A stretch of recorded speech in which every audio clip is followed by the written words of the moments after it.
Somehow they've been keeping the yard cut up to the road. You're good. Oh, yeah. All right, good morning. Thank you for attending. This is the Rankin County Board of Supervisors September 15th meeting. We'll call this Board of Supervisors meeting to order, and we'll start things off in our user protocol with Mr. Slay with an invocation, if you don't mind. Let's pray. Lord God, we thank you for the opportunity we have this morning to come before you and to acknowledge that we need you, Lord, and we thank you for the many blessings that you've already given to us.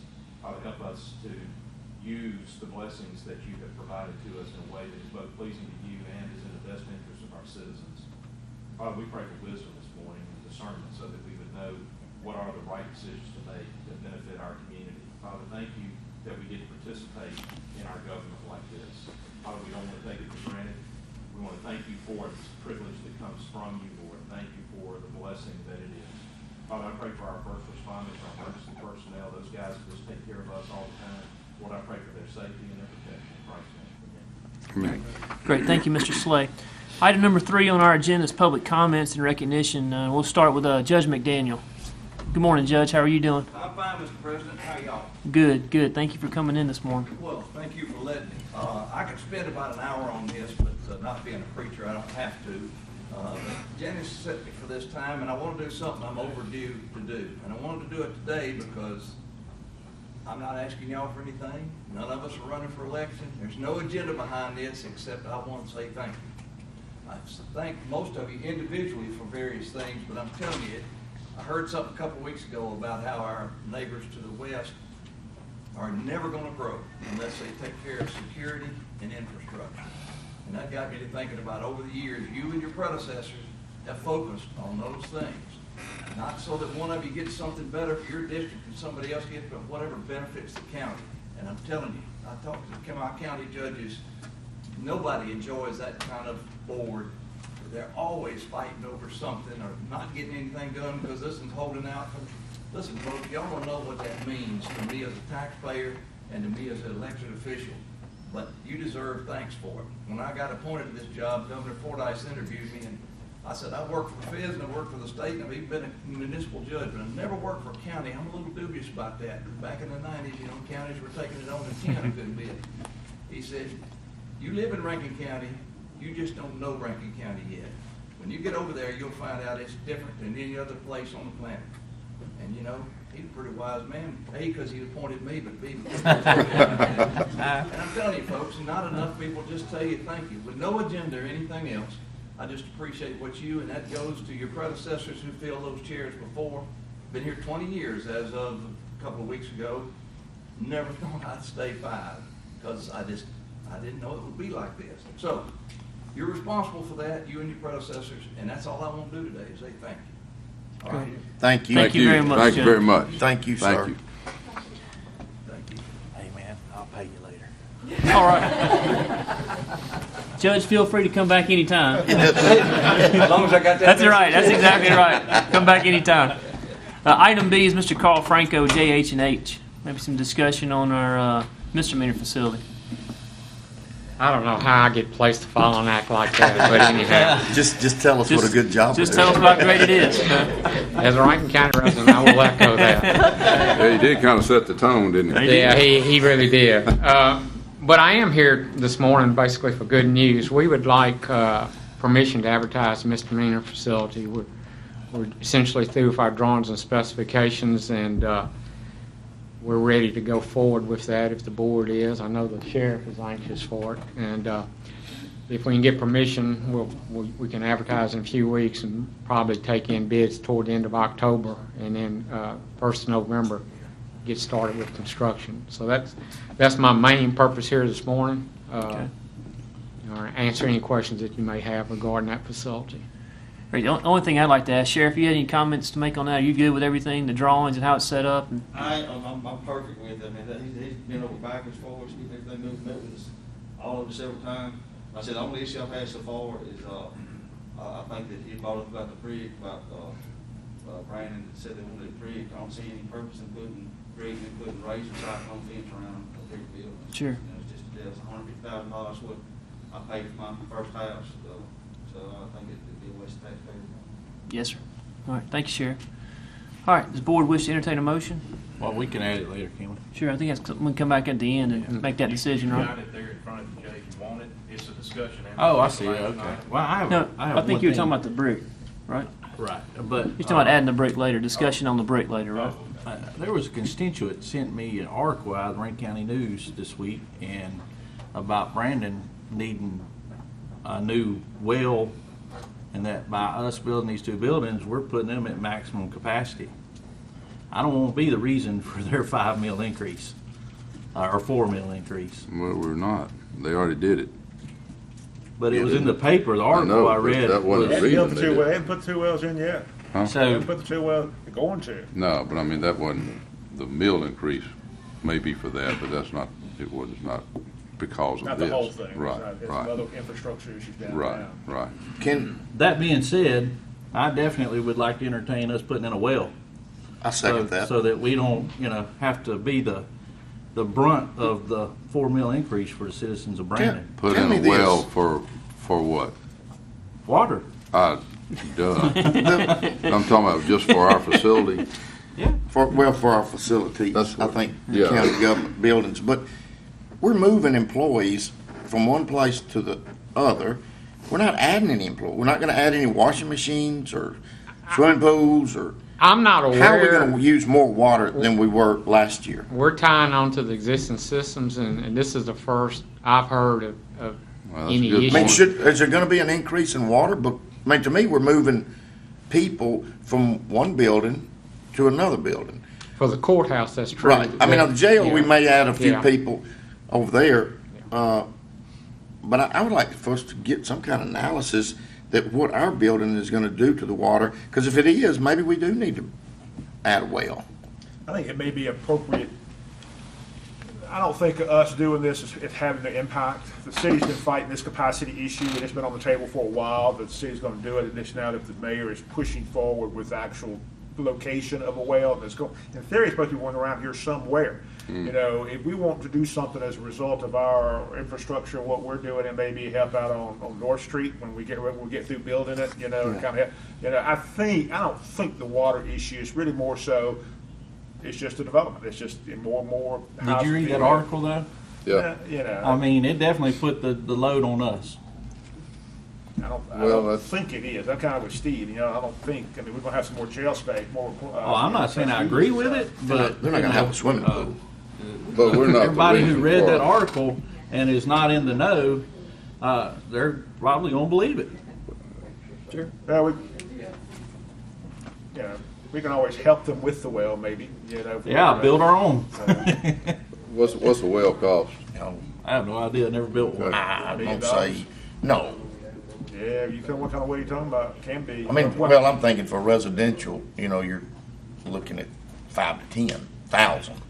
But for enough to do the water for all the county buildings, I'm sure it would be a lot more than that, but probably,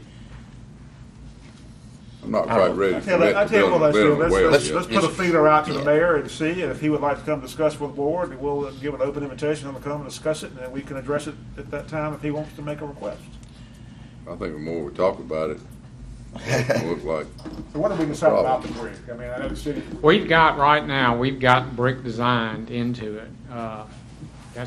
We can change that if you want. We originally had brick down low and then metal siding, and then all metal siding on the outbuilding. But right now, based on my understanding of the last board directions, it's all brick, Maybe we can 100%. have that discussion too with him when we have that. Well- Sir, I have a question. I do have a question for you. You see that black cyclone wrap fence around these baseball fields and stuff like that?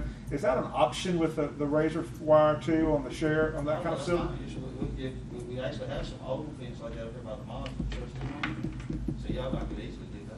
I mean, to me, that just looks more aesthetically appealing. It blends in better with the green. So when you're looking at you walk out of our $20 million courthouse and you look over there at, at our new facility and stuff like that, if we had the black fence and a little bit more pay attention to landscaping, make it a little more appealing and aesthetically, The black is on the courthouse, and we can add it on the misdemeanor too. It's a vinyl coated. Yeah, I think that would be well worth. Well, how about this? We put it as an option. Yeah, let's do that as an option too. I'm talking about the brick. both brick Yeah. and the black vinyl. Well, I mean, you're only talking about a color. It's not that much difference in cost, I wouldn't think so. So that Carl is not left wondering what he's supposed to do, can we get some real good clarity on that? I would say do it originally how we originally intended, half brick and then metal, and then put the brick in as an option. We can do that. That's probably going to take us an additional week to change What? the drawings. Well, see, we had it designed that way, and I told them not to delete all that, so we can do it. But it's when you put brick on there, you change the foundation. That's part of the $150,000. Yeah, that's right. But we can bid it as an alternate.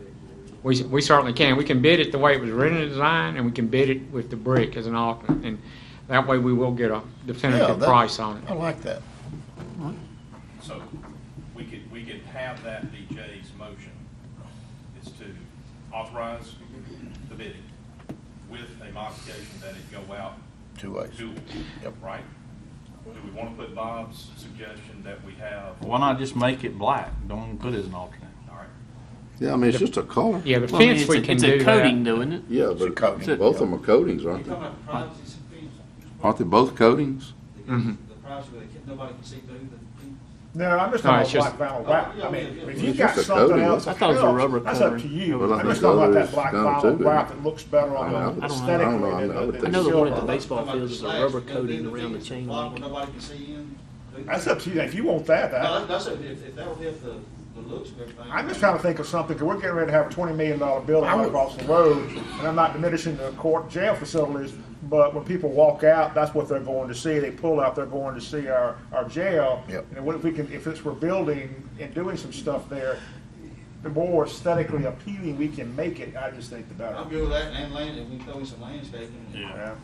I think that'd be good. I would put the black slats on North Street, I mean, to where anything you see from North Street would be the black slats in it. The rest of it could be just a black coating. Yeah. And that would, I think that'd be great. For the amount of money it would cost, it'd be, I mean, it's not We gonna- can do that. We can do Okay. that. Let me go back to the brick. Right now, what I would suggest is we've got brick on there, and I think that's what Brandon was requiring. And I would say do that as a base bid, and then we can do an alternate to take the brick off and go back to the metal side. And otherwise, I'm not sure we're going to be able to get a permit in a timely manner. Okay. I'll do whatever the board wants, but I know that's we've gotten held up on this courthouse because of the bond issue, and I don't want to be held up on the misdemeanor because of brick or not. All right. All right. All right. Put it as Well, an I'll put alternate. that, make a motion to approve the bidding of our misdemeanor facility with the base being all brick, and then we'll put an alternate as what we originally designed, with the black fence, however it needs to be done. All right. Okay. Second? Got a motion by Mr. Bishop, second by Mr. Morrow. Any further discussion? All in favor say aye. Aye. Any opposed with a like sign. Motion passes. Thank you, Mr. Morrow, very much. All right, additional public comments going off our sign-in sheet here. We've got Mr. Todd Brooks of 148 Dominion Parkway wanting to discuss some ordinance issues. Good morning, Mr. Brooks. How are you? Morning, Good morning. How are you? Good, thanks. If you would, just also just state your name and your address for us for the recording. Todd Brooks, 148 Dominion Parkway. Thank you. At the last board meeting, I presented a wildlife ordinance application. Mr. Slay said that we had insufficient documentation. Since that time, Mr. Slay has been given the proper documentation for the ordinance for us to comply. Since such time, in good faith, we have purchased an additional Lloyd's of London policy on the animals. We put an extra fence, and we've also incurred about $1,500 in boarding fees since that time. I would urge, since we are in compliance, I would like for the board to have the opportunity to vote for us to be able to get our pets back. Comments? I would like for our animal control officer to tell us if he's inspected it and just state your name and position. My name's Chris Keenel. I'm a deputy in Rankin County. I work with animal control. Have you inspected this premises for what we're talking about? Yes, sir. And he's in compliance. He is in compliance? Yes, sir. Okay, thank you. He's got the insurance? Yes, sir. They have they actually have a K-9 liability rider policy through Lloyd's of London. It's like an extra step of insurance above what would be your normal homeowner's coverage that's specific to the dogs. So the dogs are actually identified on the policy and named. As far as our regulations, the county, has he met all? Yes, sir. With the deputy's report that the enclosures are compliant, and with my analysis of the homeowner's side, he's met all of the burden under our policy to have the animals there. Since Mr. Brooks is here, and it may be helpful just to keep us all on the same sheet of music here, our ordinance does not outright ban these animals, but it does put some pretty significant restrictions on the owner of the animal. The enclosures have to meet pretty strict guidelines, Steve. They've got to be a particular size. They also have to have an enclosure top so that the animal can't climb out. So there's some pretty aggressive requirements on it. Anytime those animals are outside of that enclosure, they have to be under the control of the owner. So if they're out of that enclosure, even if they're in another enclosure, they have to be leashed and under the control of the owner. So as long as obviously we set those regulations in place up to the owner to comply at that point. If those animals get out of there and are caught outside the enclosure, not under the control of the owner, they're subject to being picked up and taken out. And because that would be a violation of our requirements, the permit to keep the animals there could be withdrawn at that time. Okay. So that's how it operates. That's logistically how it works. At the moment, Mr. Brooks is in full compliance with the animal control ordinance, and there's no reason on our side for the animals to remain off-site. Do you understand that? I follow it 100%. Was there something you talked about, was it the last meeting about a like litigation situation? We had been told that there was pending litigation against all the animals. Right. We've checked and inquired, and there is no pending litigation that we're able to find. We don't see any evidence of pending litigation involving the animals. Now, there may be a thought process out there that could lead to litigation, but there's nothing of record today as we sit here that is pending litigation. Okay. Thank you, Mr. Brooks. Is anyone else here in the audience? I think I got some more people here with Dominion Parkway. Is that correct? Mr. Carroll? I'm sorry. I'm trying to do my reading as best I can. You want to come up to the microphone also? What I'm going to do is You can have a seat, Mr. I'm going to let everyone that wants to speak on that issue, Mr. Slay, to go ahead and speak now. Right. Is this on this dog too? I believe so. Is it the same topic, sir? Yes, sir. Okay, Okay. great. Yeah. If you would, just say your name and your address for me for our recording. William Corolla, 143 Dominion Parkway. Okay, good morning. Good morning. Good morning. Thank you for allowing me to come in here. The reason why I want to address the issue today is I am part of that pending litigation. You say pending litigation. There is something filed? My attorney has contacted Mr. Brooks. I have a copy of the letter putting him on notice or for medical bills and stuff. I'm actually the person who was actually bit by the dogs. Okay. And Chris Keenum is actually the officer who came down to the hospital, interviewed me, took the photos. I have a copy of the police report, the sheriff's report and everything else. So I've got myself as well as strong interest from others in our neighborhood about what you're about to decide on. Our concerns are, number one, these dogs have been in this neighborhood for years. They've not been inside an approved enclosure. There is rumor that there was another incident. I don't know that to be a fact. We're checking on that right now. The dogs, again, when you walk down the street, there's a lot of concern of our neighbors when they're out. Now you say, well, he's got a proper approved thing right now. How do we know they're going to be there? This was supposed to have happened before my incident happened.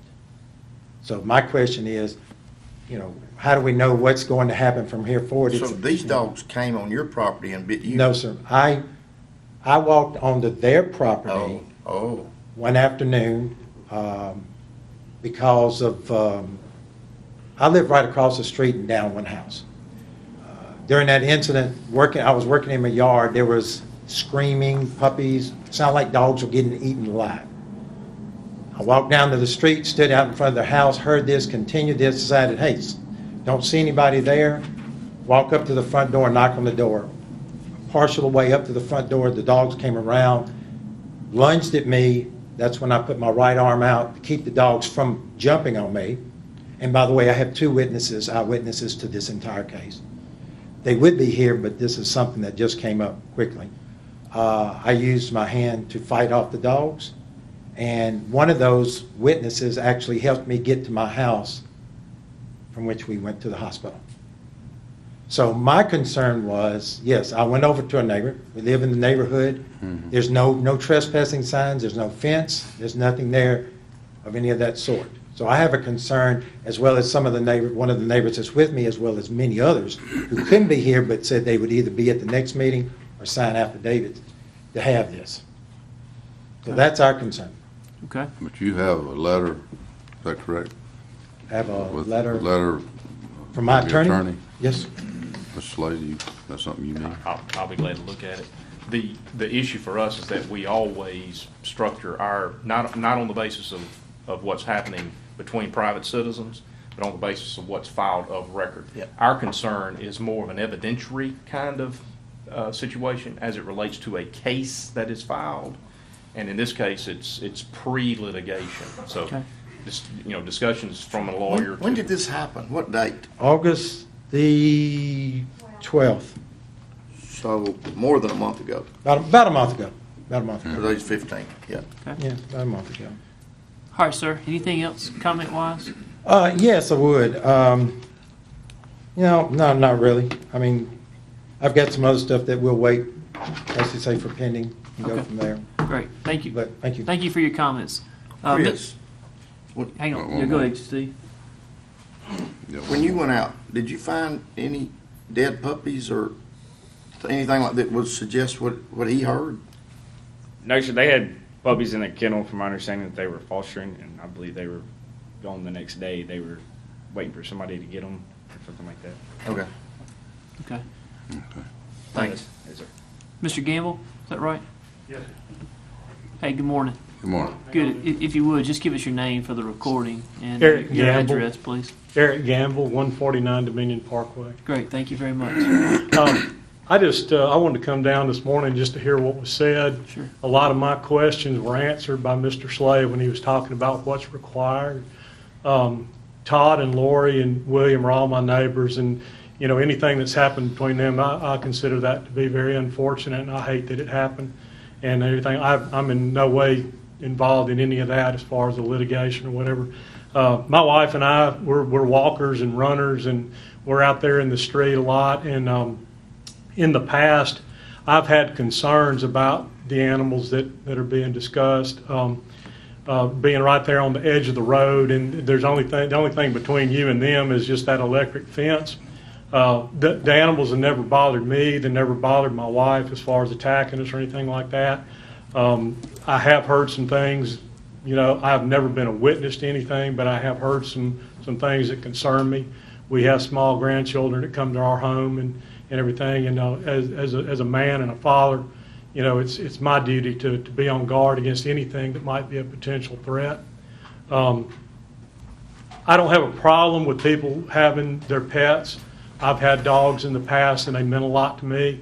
And my only concern this morning, and like I say, most of it was answered, if Todd and Lori are in compliance, if the animals are in the enclosure in the backyard, and they're not out there on the road, behind an invisible piece of wire, then I don't have a problem with it. But I do have a concern that, should they get out, or if we begin to see them out there again, I just wanted to know what was required of them, what they say they have done, and just to, going forward, make sure that is complied with. Okay. So, Great. I think we've answered that this morning. Yeah, too. I you think have, so. you have. And the electric fence is not sufficient. It's the cage and all the Exactly. descriptions that Mr. Exactly. Slade mentioned to you. And, so. and as long as they remain back there and they can enjoy their animals and have them inside and enjoy them, and nobody outside of their property has to be concerned about it, then I have no issue with it. Great. Thank you very much, Mr. Gamble. I do want to clarify, just so that there's absolutely no confusion, the animals can be out of the enclosure. They have to be under the control of the owner. So Like the on a animals leash. can be on a leash. Yep. So, which means, by the way, that they can be out on the road, they can be out in the yard, as long as they are leashed and under the control of the owner. So sometimes there's some confusion that those animals, American Staffordshires, and dogs of that breed category, and specifically the pits, that somehow our regulation says that they can't ever get out of that enclosure. Well, that would be patently inhumane for those dogs to be in that enclosure all the time. They can be out of the enclosure as long as they are under the control of the owner, which means leashed. Okay, I think that's an important thing. Very important. Yep. Leashed and the owner present. Yeah. You know, Yes. nothing- Well, with a leash and the owner standing there watching them run, that doesn't get it. Under the control of the owner means that the owner is holding that leash and keeping control of those animals. Exactly what I wanted. So if It's they're not running loose, Can't we stake got a them out problem. on No, leash absolutely type. not. Right. That I mean, you're going to get in trouble with our animal Right. control people if you got him staked in the front yard. That ain't gonna work. All right. Thank you, Mr. Gamble, very much. Thank y'all. Mr. Gaines, anything further on? a, got one more. He's raising his hand. I look at this, I mean, I know it's very serious and it's very touching to the people that live in that community, but we have laws and regulations, and I think that Mr. Brooks, from what our attorney's telling me, has fulfilled all of that. Mr. Brooks, you realize that if we say you can have your dogs back, that if they're out there in that yard without your control, then this guy's probably going to get a call, and when he comes and gets them, that's the last time. I mean, one day that you let them run around out there without your control with a leash is the last day. And they'll be in the closure that he, other than that he approved. I do understand, and actually for the other neighbors concerned, Bankston Fence is installing another fence today, so they will have no opportunity to even go to the front yard anymore.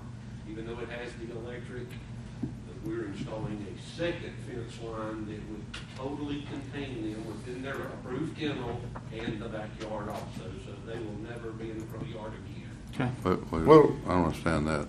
That still has to be out of that enclosure that he has approved. You've got to be in control of them. I understand, they will be on a leash behind the fence within the. Okay. Thank you, Mr. Brooks. Yes, sir. One other I thing. just had a question. This is all fine and dandy, and I understand this, but this wasn't the rule on August 12th. So I just want to make sure, it's kind of like having a wreck and then buying insurance the next day to cover the wreck. So that's only my deal, is that you understand what I'm talking about. No, sir. Dogs were running in the yard that day. Oh, When it And came, that's what I'm saying is, and now, that's my question, my concern is, because here's my question. I've got 5, 6, 8-year-old granddaughters and 10-year-olds and stuff, and I get approached by, in the last week, 2 or 3 different organizations coming up in the yard, hey, we want to do this or something. Brandon High-Speed bands have done it in the past, so if my 10-year-old granddaughter walks up there to sell Girl Scout cookies the same day I did, Right. Right. I just want y'all to think about that Right. when you're ready to decision. Great. Thank you very much. Mr. Yeah. Slay? yeah, this rule has been in place for many years. In fact, I think ever since I've been board attorney, we have operated under our wild animal variance policy. So this has been a long-standing policy of the board. And so there's an interplay here. We don't outright ban the dogs. There are reasons for that, some of which are that there's a lot of folks that think outright bans of pit bulls is just wrong. It's a wrong-headed policy. Mm-hmm. So we've kind of struck a balance there. We don't outright ban them, but we put a lot of regulations on an owner. If that's the breed they want to have, they've got to take the responsibility that goes with that. So that's the balance that we've tried to strike. There are competing balances there. And you can talk to different people, and they'll tell you they're the sweetest dogs they've ever seen, and they love them. And then there's folks that are just terrified of them, like they're alligators. And so we try to strike a balance where you got to have a one-size-fits-all policy. That's the best we can do. And sometimes you're going to have occasions where the situation may not fit exactly like you had planned for it to. And but in this particular case, our policy says if the owner does these things, then that is compliant with the policy, and they are authorized to have the animals there. We don't get involved in private disputes among property owners that need to be addressed in the appropriate forum. This is not the appropriate forum to address those private disputes. There is a forum where that can happen, and we would anticipate that to go forward at some point. But as far as we're concerned, the Brooks have met the burden, and they understand, I believe they understand, the regulations that flow with that, and that there will be many eyes watching to make sure they stay compliant. Okay. But to answer his question, I think the rule was there and the Yes, ordinance was there. Yes, sir. But unless we know about it, we can't enforce it. We address it when it comes to our attention. So That's that, right. I mean, it was there, but until it's brought to our attention, we didn't have any way of knowing to make it enforceable. That's right. So, not to say anything, Ms. Janice, hadn't papers been submitted previously for a variance? Yep. This is. I don't know. And they didn't submit it. Yeah. I just asked. I'm not did sure. get approved or whatever, or did not fall through, I don't know. Really, Mr. Kroll, this is really public comment, so we've kind of gone a little bit far afield of where we are. But instead of addressing questions, especially to staff, I want to try to make sure we keep this at the board level. The issue is this. There's a couple of different issues involved. Number one, this wasn't on the agenda. It's coming through public comment, as you can see. It wasn't on the agenda. We explained to Mr. Brooks that the information that I needed to see, I actually got that yesterday. So we didn't get our information and it's not really their fault. They've been struggling to get insurance companies to respond, and I understand that. And so we had explained it's not likely that it will be on the agenda. It would have to come through public comment. So you guys are not under you're not under the gun to act on anything. I'm telling you now that I've had a chance to see everything, Steve, there's no reason to wait any further. And as an accommodation to the Brooks, who have spent a good bit of money trying to get themselves compliant and are incurring additional board fees, that I see no reason for us to continue to delay a process, which, by the way, will probably be exactly the same 12 days from now when we meet again. So my suggestion would be, if you're prepared to go ahead and move forward, we need to add it to the agenda as an action item, acting on the Brooks application for the variance, and then move on. Does that need to be done in additional business? Or We can do it now? then, we can Well, do it right now. Can we do it now? And we can do it right now. Okay. You want to go ahead and do it now? Yes. Okay. So entertain a motion to add it to the agenda. So moved. All right, so we got a motion by Mr. Bishop, second by Mr. Gaines to add this issue to the agenda. Any further discussion? All in favor say aye. Aye. Any opposed to the like sign? All right, motion passes, added to the agenda. So now at this point, Mr. Slade, we can take action You can if we take decide. action on the Brooks application for the variance. Okay. I make a motion to approve allowing this gentleman to have his dogs back as long as he stays in Okay, compliance. motion by Mr. Bishop, Second. and second by Mr. Gaines. Any further discussion? Yes. Okay. I'm very balanced. I mean, I want to help both sides. I feel that if we say Mr. Brooks is in compliance, he's done everything that the county requires, our animal control has inspected it. If we say, no, you're not going to do it, then we have pretty much said that we have a ban on dogs, and bulldogs, for the whole county. I mean, I know that his wasn't office property, but they were not in compliance, obviously, with what we're saying now. But if the first time you were speeding, or even more egregious, first time you got caught DUI, they said you don't drive anymore. Now the next time they do. And I'm going to say the next time that his dogs are not in compliance, it's over. I mean, we've come to this point, and we're not, well, anyhow, I think that he's done, I don't know what else we could do Right. if we waited. Right. And if we say no, then we're pretty much saying no. And if that's what the county wants, then that's what we'll do at some point. But right now, I don't see that.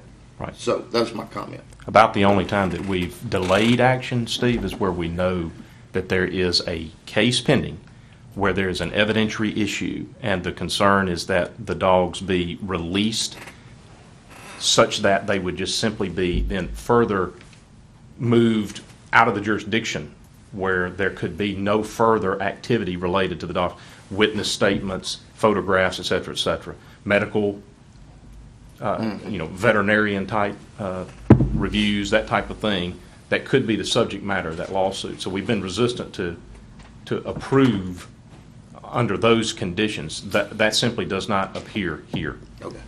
All right, so we got a motion on the floor by Mr. Bishop, second by Mr. Gaines. Any further discussion? All in favor say aye. Aye. Any opposed to the like sign? All right, motion passes. Miss Emily Mitchell, further public comments. Are you here, Miss Emily Mitchell? Hey, good morning. Maybe we're just recognizing you. How about that? Yeah, I think that might be it. Come on. How are you doing, Miss Mitchell? Good. Come up to our podium just for a second, if you don't mind. I didn't mean to put you on the spot. I'm sorry about that. Tell us a little bit. We don't bite. You're a student at the University of Southern Mississippi. Yes, sir, I am. Hoping to transfer to Mississippi State one day, right? I'm about to graduate. That's all right. I do like state. Well, you can go graduate school at Mississippi State. That'll be fine. Just say yes, it goes easier. Just don't say I won't bother Alabama. you long. Tell me about your project. Tell me what's going on just for a second. I'm in a policy class. I'm a social work major, Okay. and so it's a requirement for class, and I have to go to 3 different meetings. And so I'm just here. Is this your first one? Or It's my second one. where did you go first time? I went to the Petal City Council meeting, I think. Hopefully this will be your favorite. Yes, All right, sir. you got any questions for the board or anything you're wondering on? I hate to put you on the sir. spot like that. No, it's fine. Yeah, where are you headed to next? I have a school board meeting I need to go to next. Okay. so- Great. Super. Rankin County would be a good one to go to. That'd be a really good. They're number one. No doubt about it. No doubt about Sir. it. What do you need from us? Anything? Can we help you with anything? No, I think I'm good. Thank Would you like to get a photo or something? We mentioned that to us earlier. Are you good? Yes, that'd be fine. You want to do that? Yeah. Let's go out in front real quick. You want to do it now? If you don't mind. I don't want to tie her up. She's a college student on a Friday. We can do that real fast. Jay, you dress like you thought. Jay wore a suit. I knew it was for a reason. Bob probably, Bob, you want to borrow my jacket? Yeah, that was good. Sorry about that. You walk by You want my the tie? front step and the back step. How are you doing? I'm good. How are you? Hey, wonderful. I'm going to come over here and stand. Oh, I cut it down on the heat. 1, 2, 3. How's that? Yeah. Hey, great. Thanks for picking Rankin County. We appreciate it. Good luck. Thank you for coming. I hope you make To it the top. Hope you make Nice it. to meet you. Nice to meet you. Thank you. All right, thank y'all so much. You got it. I like to see Jay moving. Jay keeps bumping that shit. Golly, put it on 80. It was on 75. All right. Anything else under public comments? Laura's happy. I know it. I like it. All right, we'll close the public comment section and we'll move to item 4, old business. Got a motion to approve the minutes under item A by Mr. Morrow. Second. Second by Mr. Gaines. Any further discussion? All in favor say aye. Aye. Any opposed with a like sign. Motion passes. Item 5, the consent agenda. Got a motion by Mr. Morrow, second by Mr. Gaines. Any discussion on the consent agenda? All in favor say aye. Aye. Any opposed with a like sign. Motion passes. Item 6, Mr. Sullivan. I'm Mr. Sullivan today. How are you, Mr. Sullivan? All right, Ms. Laura. Item A. Approval of the final resolution for ad valorem tax exemptions for the 2017 tax year, General Recycling of Mississippi, Nucor Steel, International Paper Company, and Precision Medical. Okay. So moved. Got a motion by Mr. Morrow, Second. second by Mr. Morrison. Any further discussion? All in favor say aye. Aye. Any opposed with a like sign. Motion passes. Thank you, Ms. Oster. Item 7, Ms. Harry. Good morning. It was. Still is. Good morning. We have a bid opening this morning for tandem dump trucks. Well, go ahead.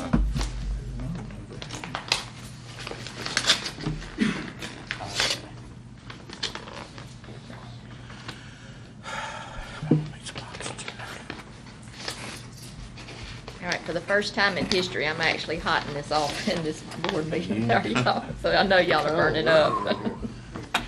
Okay, the first bid this morning is from Empire Truck Sales.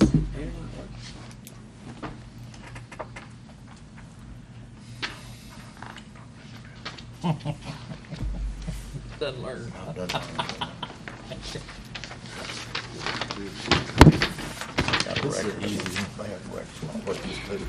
They bid a 2018 4900 Western Star Allison engine. Bid price for with the Allison is $128,668. The 4900 with an Ultra Shift is $123,466. Guaranteed buyback of 36 months of $97,000. For both of them? Yes. Yes. And they checked that they met all specifications. Sorry.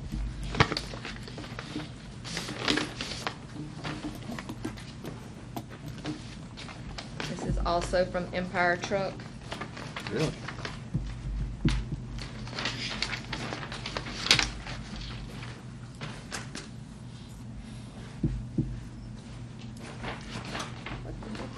Come on, Mike.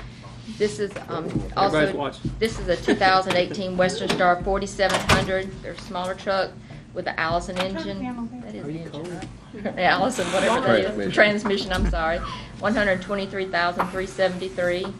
The 4700 with Ultra Shift is $119,946. Guaranteed buyback at 36 months, $95,000. They checked, they met specifications, but there is a letter attached that we'll have to take under advisement and review.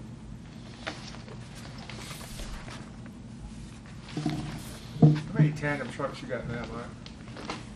Got 5 we just got, and then we got 6 that's on the buybacks coming off this year. These will be taking the 6th place. Swap out. The next bid is from Truck Works Kenworth of Mississippi. The make and model of the truck is a Kenworth T800.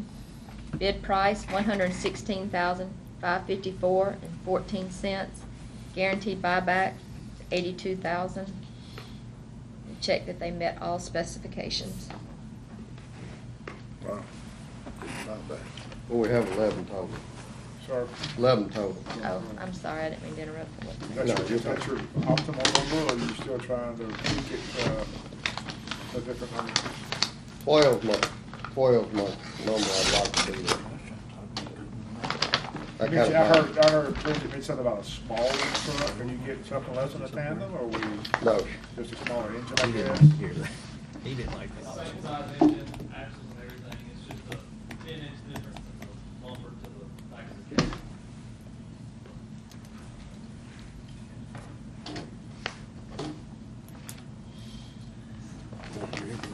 This bid is from Tri-State Truck.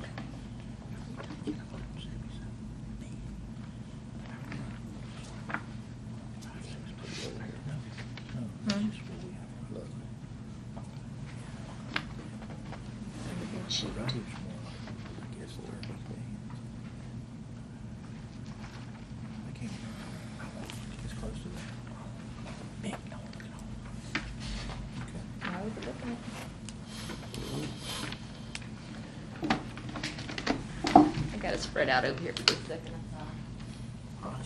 There's papers in here.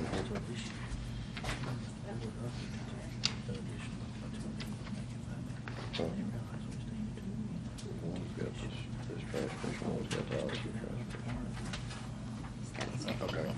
All right, this Tri-State Truck Center, the make and model of the truck is a 2019 model Mack GU 713 with Ox Stampede body with the M-Drive heavy duty transmission, is that right? It's $139,168 with the Allison, it's $149,751. Guaranteed buyback is $110,500 for either transmission. They checked that they met all specifications. I recommend those be taken under advisement. So moved. Second.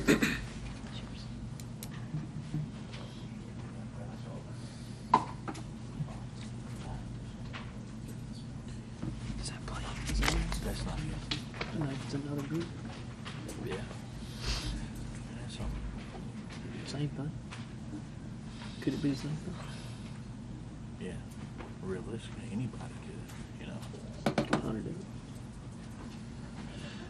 Somebody in his office probably could. Exactly. Exactly. Good point. All right. Thank you, Ms. Harry. Next on the agenda, we've got Mr. Parker. I'm just kidding. I'm just trying to mess with Mike. He's up here. I thought we used to do these on 48 month, didn't we? No. 3 years. Actually, I'm sorry, Mike. The only time we've ever done buybacks on dump trucks was this past spring, and we did it for 36 months. This is the second time since I've been here that we've done the buybacks on dump trucks. So our other equipment's 4 years that we do? Some we do 4 years, Okay. some we All right. do 36. Okay. All right, so we need to make a motion to accept these bids. We're taking them under Take 'em under advisement. Got a advisement. motion in a second. I made a motion. Bob Okay, got a made motion by Mr. Morrow, second by Mr. Morrison. Any discussion?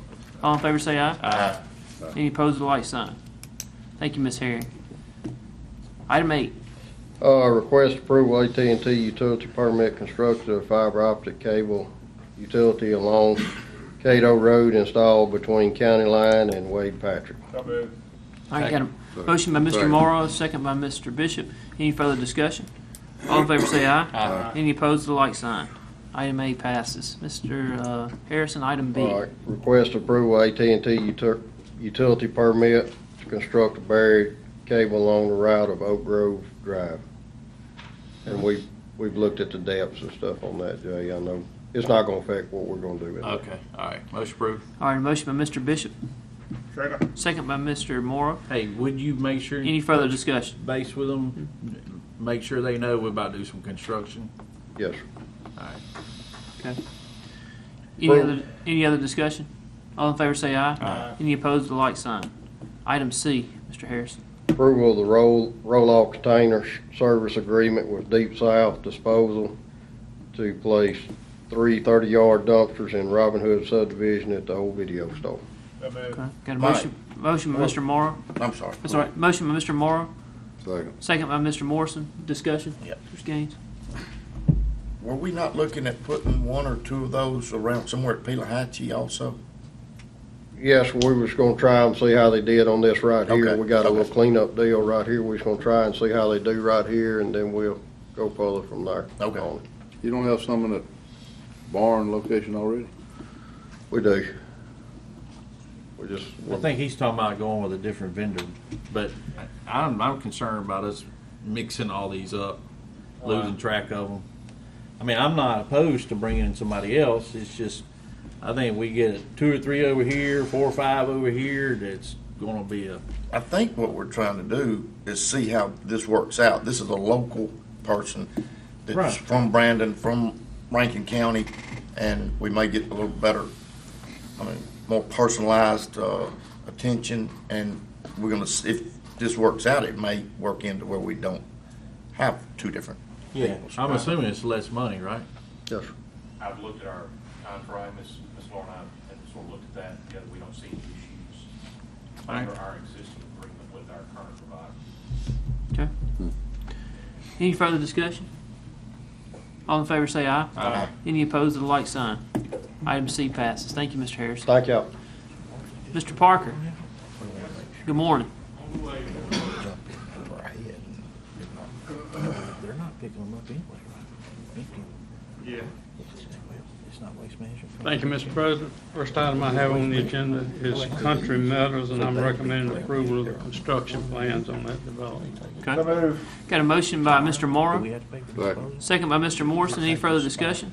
All in favor say aye. Any opposed, the like sign. Thank you. Item A passes. Item B. Thank you. Next item is Ironwood Estates, and I'm recommending approval of construction plans on that project. Quick question. Where is this? Ironwood? It's kind of It's on 468, is it Bethel Road that comes in across 468 from it? Bethel cuts No, this across. is on the west side of, west side of I'm sorry, I 468. didn't know what he had named, but yeah, so moved. Okay. Got a motion by Mr. Morrow, Second. second by Mr. Gaines. Any further discussion? All in favor say aye. Aye. All opposed with the light sign. Item B passes. Item C. Thank you. Mr. Parker. Freedom Ridge Part 1 and Part 2, I'm recommending approval of both final plats. Okay. Board wishes to entertain a motion on item C. I'll make a Freedom motion that we approve it. Go ahead, and then I got an All right. additional comment. All right, we got a motion by Mr. Gaines, second by Mr. Bishop. Discussion? Mr. Yes. Gaines? Freedom Ridge, if I'm thinking this is the right one, is on a gravel road. And when we had our pre-construction conferences and we walked through this step by step, the developer was, very clear that it's a gravel road and the county does not have in its plans to change that from being a gravel road. I've had several calls from people that are looking at buying these lots and almost irate about when's the county gonna blacktop the road. I want it in the record, it's a gravel road, and until these guys say that they're gonna help me blacktop all these gravel roads, I can't do it. And that contractor needs to be aware that and I told him to tell his people that it's a gravel road, and I'm not saying we won't at some time, but I cannot promise them a date, or the only thing I can promise them is I'd like for all my roads to be blacktop, but that doesn't get it done. Right. And I want that has been, unbelievable, almost threats to me. And one person even talked about where I live. Well, you live on a blacktop road. Well, no, I don't. In fact, my gravel road is not as enhanced as that one.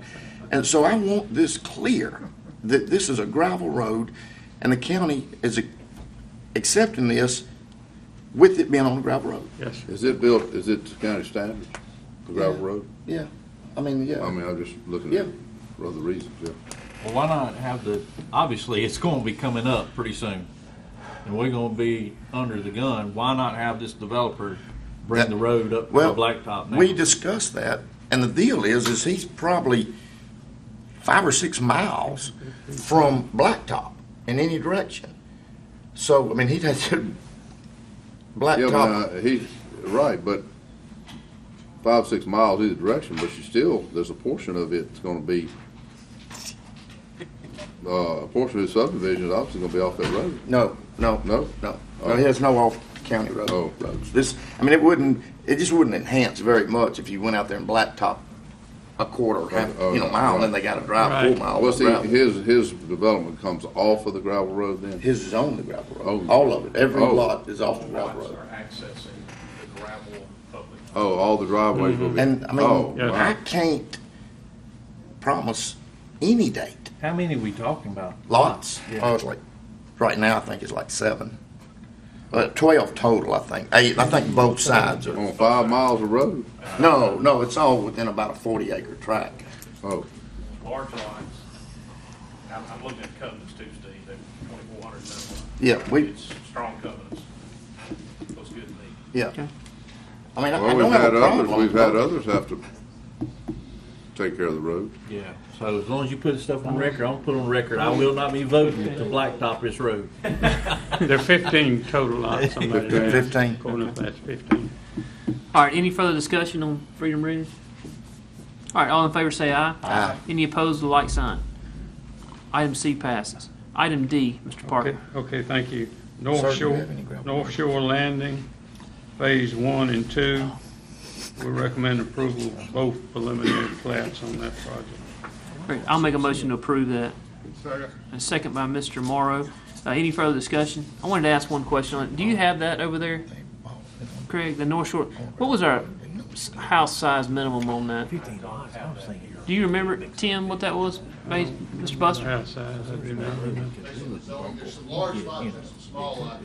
Because I thought even all of them, the worst case was 2,000.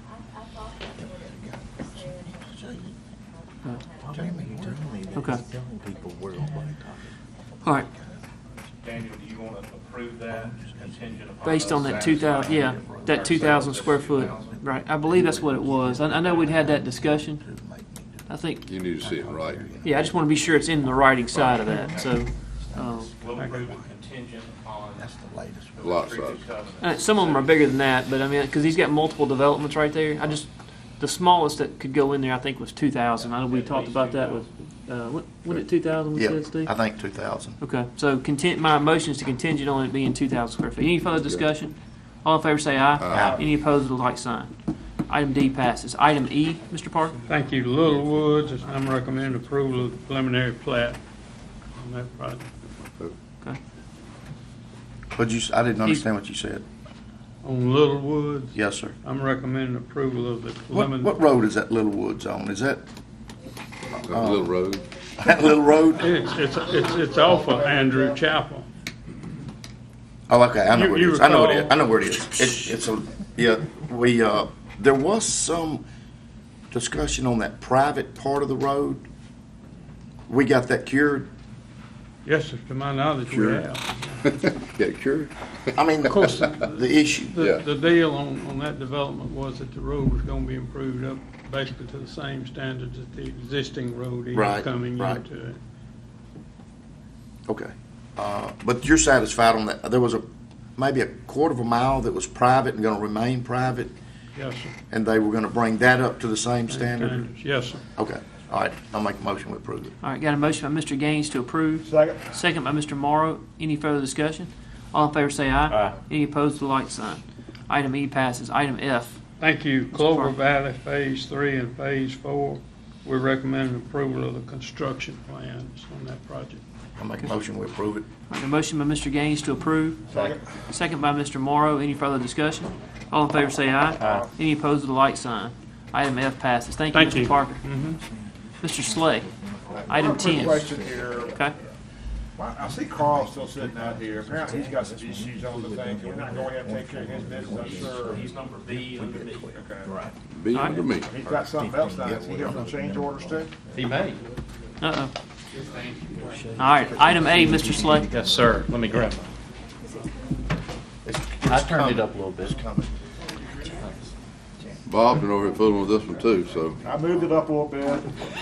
I mean, feet chattering out there. I'm not a little bit sensitive around here. That's why I let you borrow my jacket. You came I sit too close unprepared. to her for her to have her heater. I'm sorry. I'm gonna object. All right. This All right. first Item item A. under my section is the consideration of and potential action to adopt an ordinance that establishes a policy for gated entries to public streets of residential subdivisions. It's a mouthful.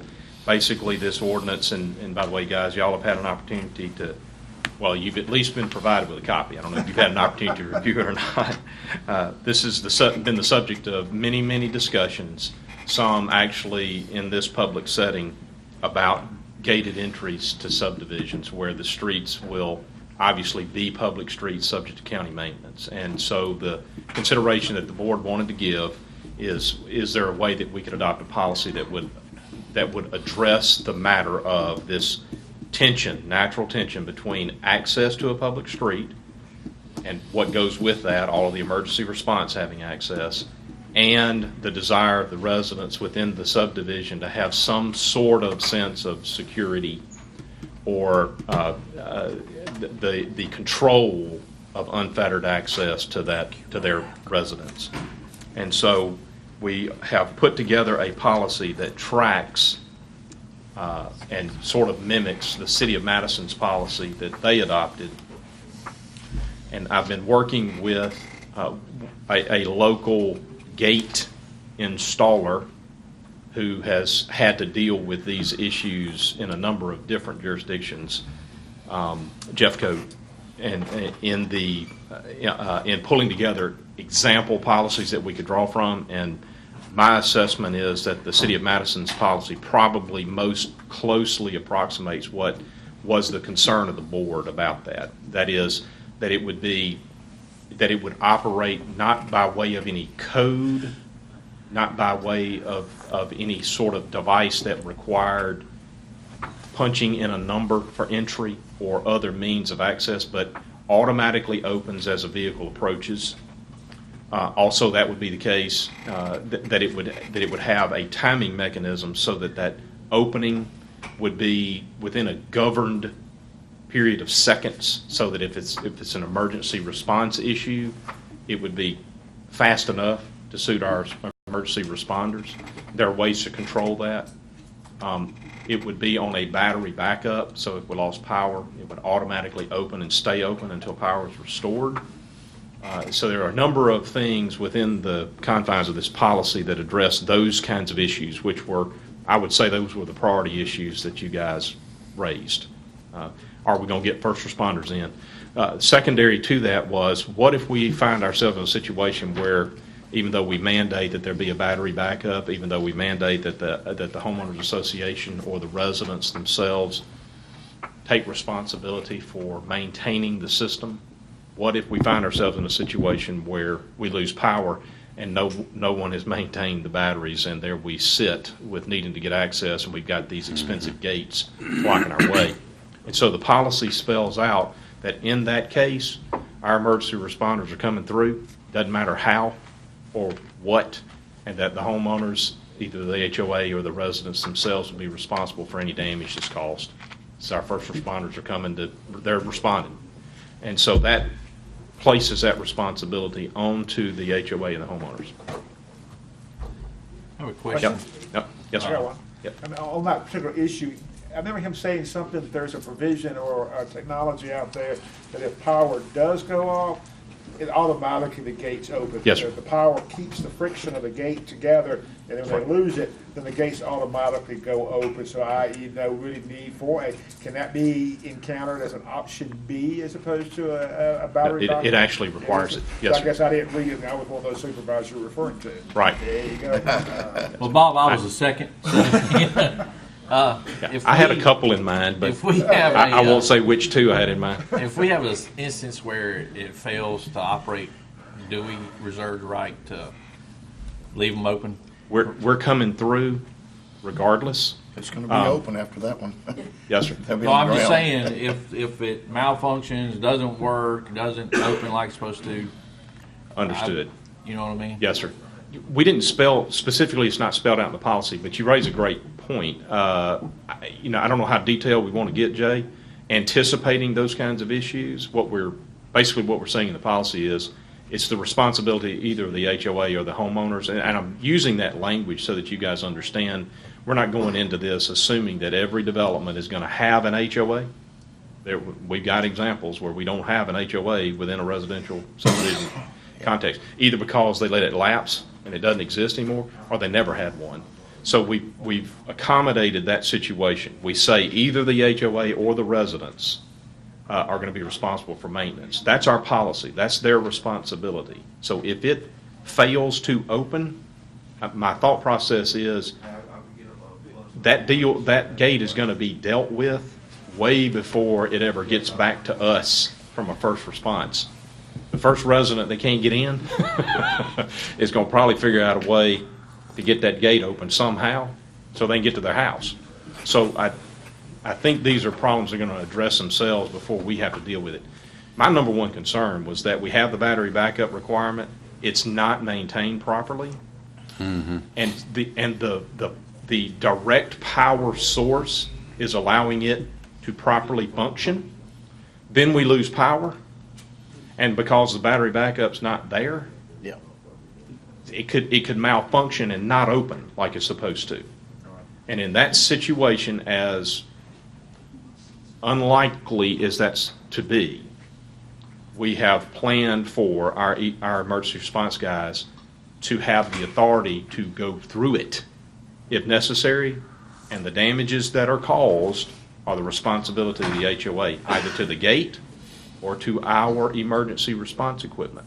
They're on the hook for all of that. Of course, we'll get sued anyway. Yes, sir. I mean, I know that. We'll go to court. That's right. Yeah, we got And to pay that. they will find themselves on the other side of a countersuit for the damages to our unit.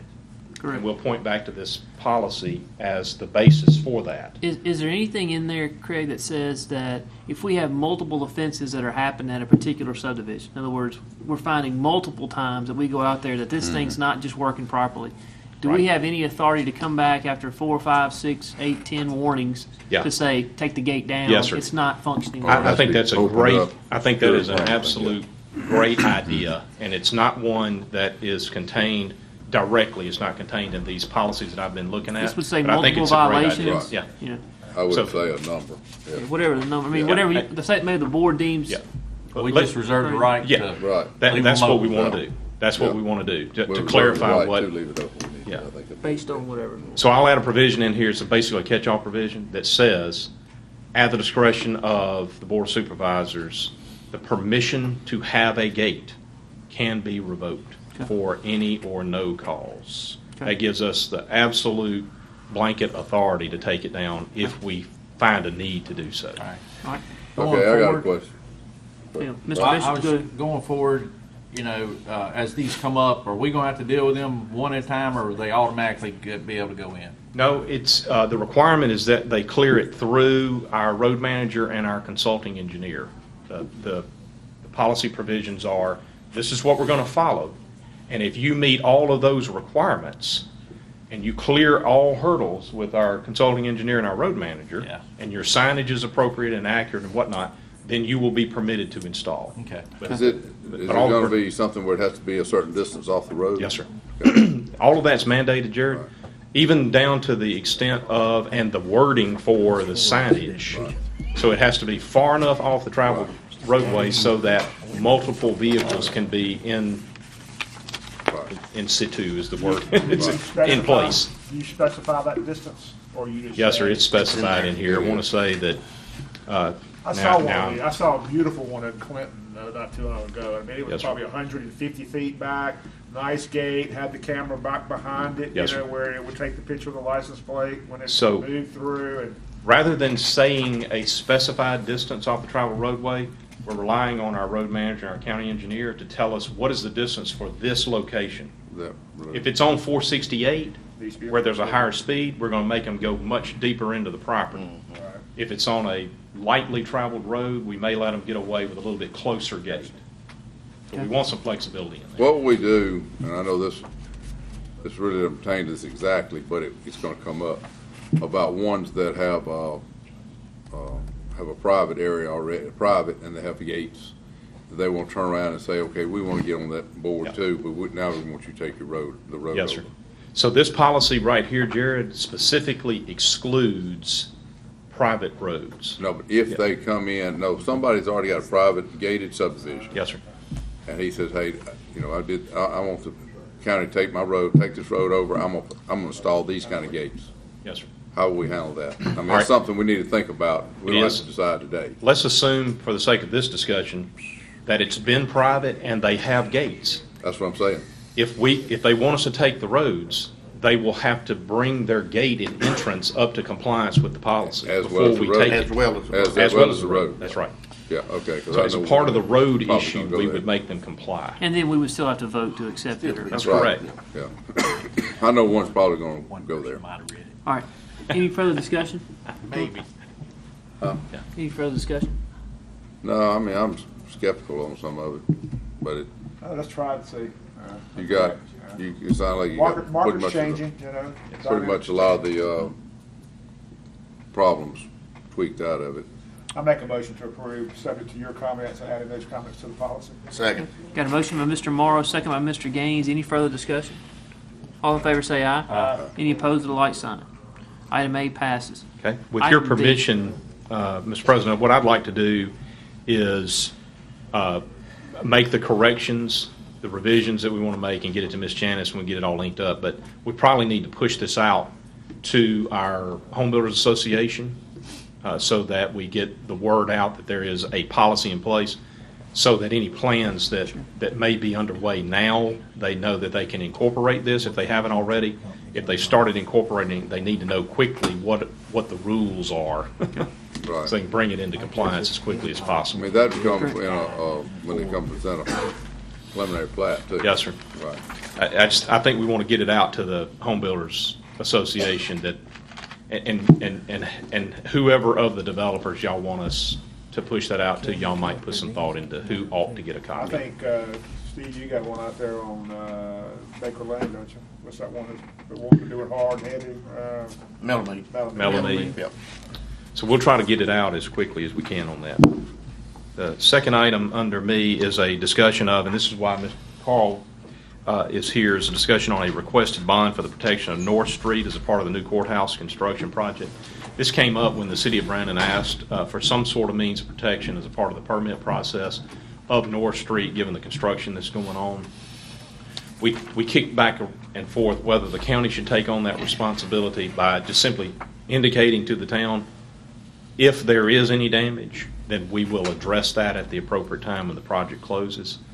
And then we thought the better of that, just simply to have the contractor commit to bond that.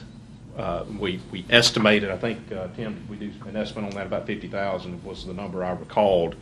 We thought that in a worst case scenario, we may be looking at as much as $50,000 in potential repair costs. And so we thought, well, that'll be a cheap enough bond. Just let the contractor add it. It'll be a change order, and we'll get out of this for 10 cents on the dollar kind of deal is what we thought. Well, the contractor came back, and I'm going to get Carl to help me with this, because literally this is the first time I've ever seen anything like this. The potential or the proposed change order for that from the contractor was going to cost us $55,000. Almost $59,000. How? That's a good question. They put the cost of the bond and added the contingent cost of the repair as the change order, and said to us apparently that the insurer, the bond company, was mandating that that would be the exposure. So I'm thinking, why do you need a bond if you're just going? So at any rate, it made no sense to me. I can't properly explain to you why, but that is the change order that's being offered, $59,000. Well, we're estimating that the scope of the repair is in the neighborhood of 50. I don't know why we pay them 59 to hold 50 at bay, if that's what our exposure would be, okay? So my thought is this: why don't we, instead of going through this change order, let them bond it, whatnot, let's just send a letter to the city that says, if there's damages on North Street, we'll cover it. I thought that's what we said we were going to do. Well, 2 no, months we ago. backed up Well, we from backed that up. when we felt like we could get it bonded for 9 and let that be the change order. Our exposure in that would be 9. It'd be on the bond at that point, right? So we were trying to get out of this as cheap as possible.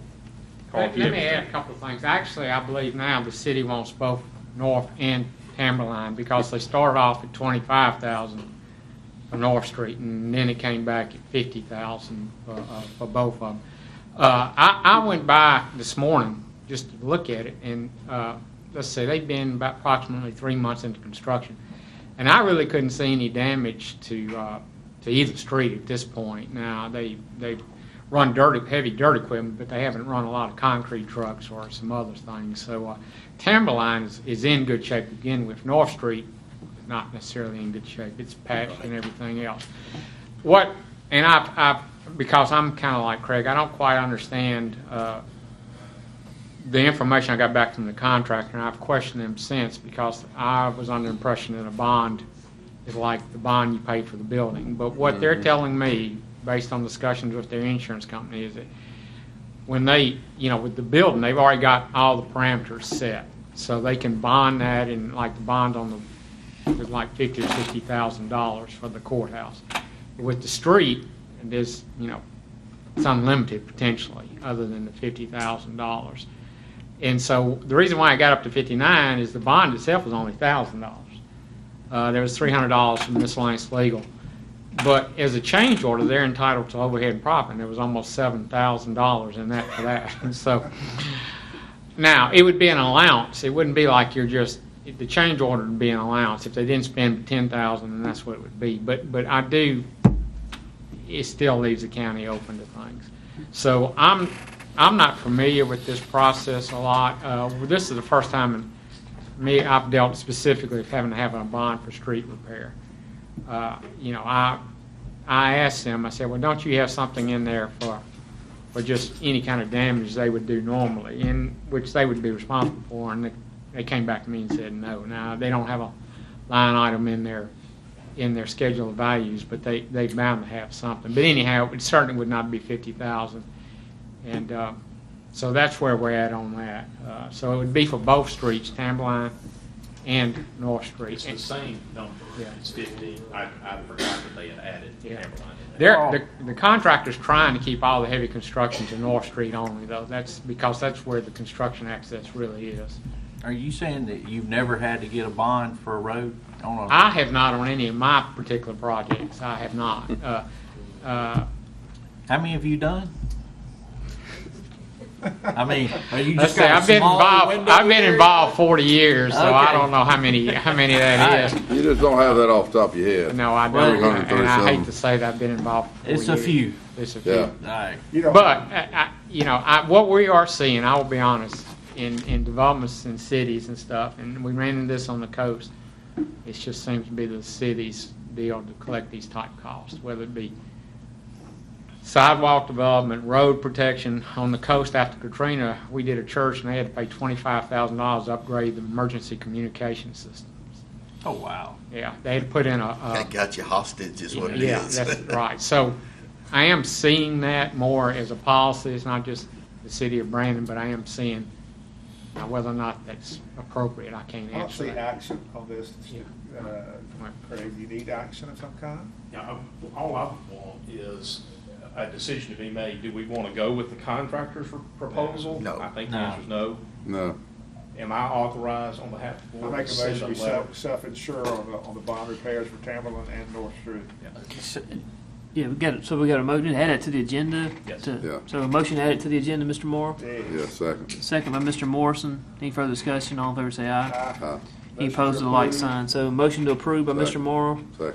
and second by Mr. Morrison. Any more discussion? I have a question. Jay? Have we gonna Yeah, go? I mean, I think we need to put a limit somewhere. We ain't gonna Yeah. go repair the whole street. Right, that's what Well, and I guess I was going to follow up with that question. Do we have photographed documents my next of the question. road Yeah. itself before we got started and got going in the game, so they don't come back and say? Because you mentioned one of them was in pretty decent shape to Well, start with. Timberline's in really good shape, and North is not. And both the contractor and we have taken photographs of Okay, existing that's what I condition. wanted to ask. But we already, in our bid, are doing road improvements, you know, Mm-hmm. so, I mean, we It need to should put a be limit soon. somewhere.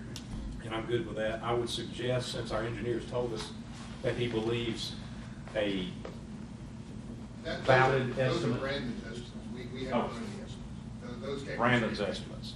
That's how they determined to set the bond. That's right. Have we So- defined the route, Carl, to make sure that the concrete trucks, because I mean, North Street really could go all the way on out to 471. I doubt they'd go that way, but I guess Right. it could, you know. Have we defined a route for them? I'll double check that and see.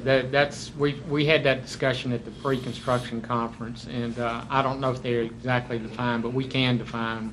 Can we keep it as tight as we can? Right, you right. know? I know they're trying to keep all the heavy equipment off of Timberline because it is in good shape, and plus it can't.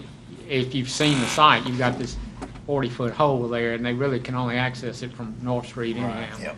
So that's the way they're trying to come from. I mean, the heavy equipment, it really is concrete trucks left. Is that? Concrete, you know, where they that's went what's back and left. forth for the misdemeanor, but I looked at that this morning, and I did not see any really damage to North Street with that heavy equipment going back and forth, but there will be concrete trucks, delivery of steel, you know, 18-wheelers delivering, so there'll be some heavy trucks on there. All right. I would suggest that we put a not to exceed of 50 grand on it. We're going to protect the road and Yeah. protect any repairs up to and not exceeding 50,000. Bob? I'll amend my motion to that, and good luck with that. North of our project on North Street, the road is bad. It is very bad. That's why I want to make sure they control the Yeah, route. yeah. Keep that from, Yeah. you know, let's go ahead and get the county. to Let's fix don't this say up. all of Yeah. North Street. Yeah. Right, because that has been bad for a long time. All right, so we got an amended motion, Bob? Yes. Right. Jerry, Second. still good with that? Yeah. So we got an amended motion, Mr. Morris, second by Mr. Morrison. Any further discussion? All in favor say aye. Aye. Any opposed, the like sign. Would y'all favor me, Mr. President, Sure. with one additional item? Can I ask that Sure. we bring our acquisition agent up on our Gunner Road project? Sure. And let him engage in his quick. I'll make a motion, we add this to the agenda. Okay, a motion by Mr. Morrow, second by Mr. Bishop to add it to the agenda. Any discussion? All in favor say aye. Aye. Any opposed, the like sign. Good morning. Morning. How are you? I have a consideration, waiver evaluation for Mr. Earl Hatton. And This one actually is not Gunner Road. This is Jerusalem Church Road. This is in District 3. This is a road that was taken over for maintenance by the county. When we got to the end of Jerusalem Church Road, it makes a hard 90 elbow, and we extended our maintenance and paving activities all the way through the elbow and down about another 500 feet or so, down to a point. This was done years ago, probably in the neighborhood of 15 or more years ago. What we did not know at the time, apparently, is that we did not have right-of-way for the piece of property that is in the elbow. So we now have a county road that runs across Dulles property, and we didn't get his permission to do that. But it went, this was done years ago. Yeah, years ago, that's right. So Oh, during the beach system. what we are doing is, we are cleaning that up. The gentleman has brought it to our attention, hey, by the way, this is my property, and you're now maintaining this road on here across my property. It is, from the documentation you can see, it's what's the total amount of just compensation? $21.78. Yeah, $2,172.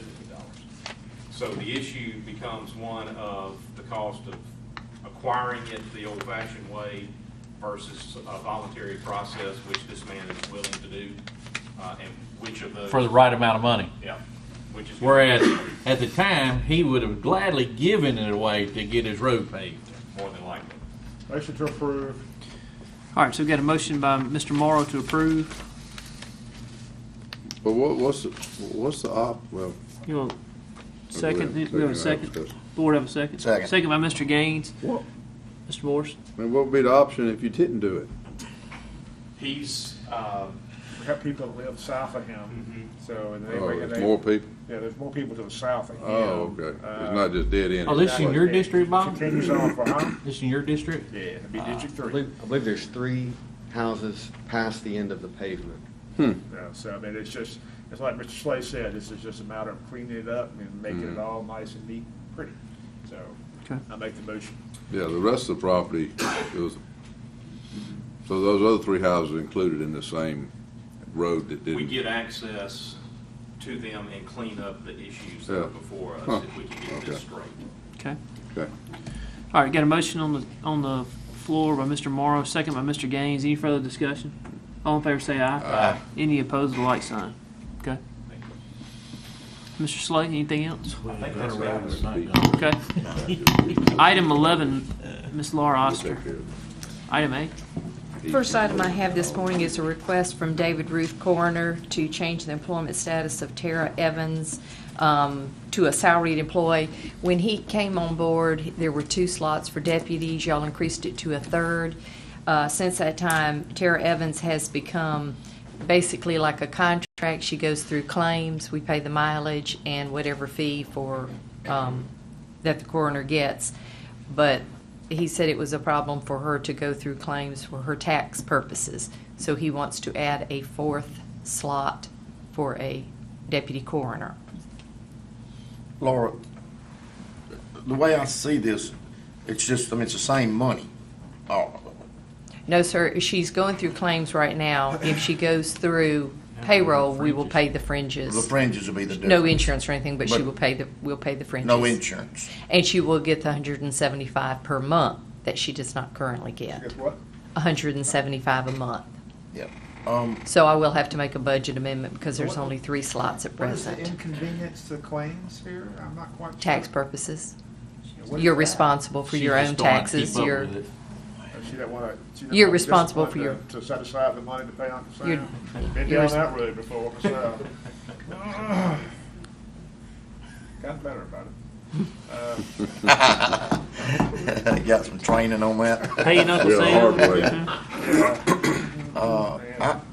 I think I spoke with Mr. Ruth on this, and there was a little bit more to it than just inconvenience for taxes. right, and he said that the other deputies have full-time jobs and that the availability. Yep. Yeah. I'll make a motion, we approve it. Second. Got a motion by Mr. Gaines, second by Mr. Morrison to approve. Any further discussion? All in favor say aye. Any opposed, the like sign. Item A passes. Item B, Ms. Oster. The next item is authority to enter into an agreement between Rankin County Emergency Management Operations and the FBI for a term of 10 years to place equipment on Langford Tower and to execute the documents. It's already on there. We've had this for years. This is just a new contract. Motion to approve. A motion by Mr. Moore to approve. Second. Second by Mr. Bishop. Any further discussion? All in favor say aye. Aye. Any opposed, the like sign. Item B passes. Item C, Ms. Oster. This is two contractor change orders. The change order number 1 is reevaluation of the design. The structural engineer determined that some brace beams were not required due to the elimination of a seismic beam requirement, and so that would be a change order would result in a cost savings of $15,302.10. Okay. Motion approved. Second. Motion by Mr. Bishop, second by Mr. Gaines. Any further discussion? All in favor say aye. Aye. Any opposed, the like sign. Item 1 is approved. Change Item order 2 would be the dirt that was hauled from the new courthouse project site over to the misdemeanor site at $2 per cubic yard, and approximately 30,200 cubic yards of dirt was moved. So this is an additional cost of $60,400. I move. Okay. Motion by Mr. Morrow, second by Mr. Bishop. Any further discussion? It is an Yeah. additional cost, but it was one we expected. That is I mean, this correct. is not something that's. It was a big That's correct. savings. Yeah. Big Why don't we have savings to do a because of change dirt. order? I thought we put it in our bid. Did we not? No, it was, No. we didn't know how much dirt was Right. available.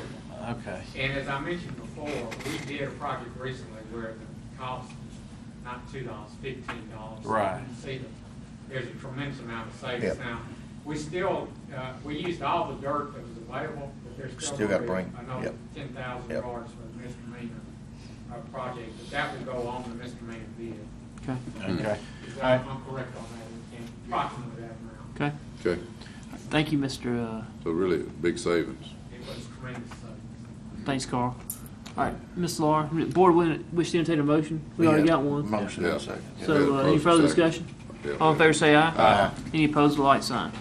Motion passes. That's Anything all I else, Ms. have. Oster? That's all I have for now. All right, item 12, additional business.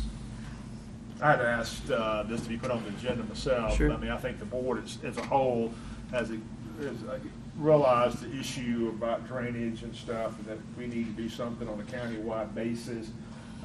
John with Rosenville, did I pronounce that right, John? Rosenville? I have the hardest, I don't know why. John has been kind enough to share a proposal that Wagner has presented, and I'm just trying to move the conversation forward. I mean, I think we all agree that we need to do something. Well, Yeah. why don't we let him come up here and tell us I what all he intend can do to. for us? Come on up, Yeah, John. John, come on up. You getting a fire department escort in here? Lights and sirens ring? Okay. Good morning, how are you? Hey, good morning, y'all. I'm John Ronsville with Wagner Engineering. With me is Bill McDonald, also with Wagner, our Director of Planning. Updated scope. for y'all.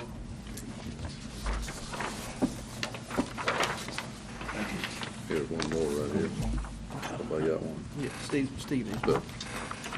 As Mr. Morrow already addressed, I mean, y'all are very familiar with, very aware of, and very sensitive to the drainage concerns, drainage and flooding issues that your constituents are facing.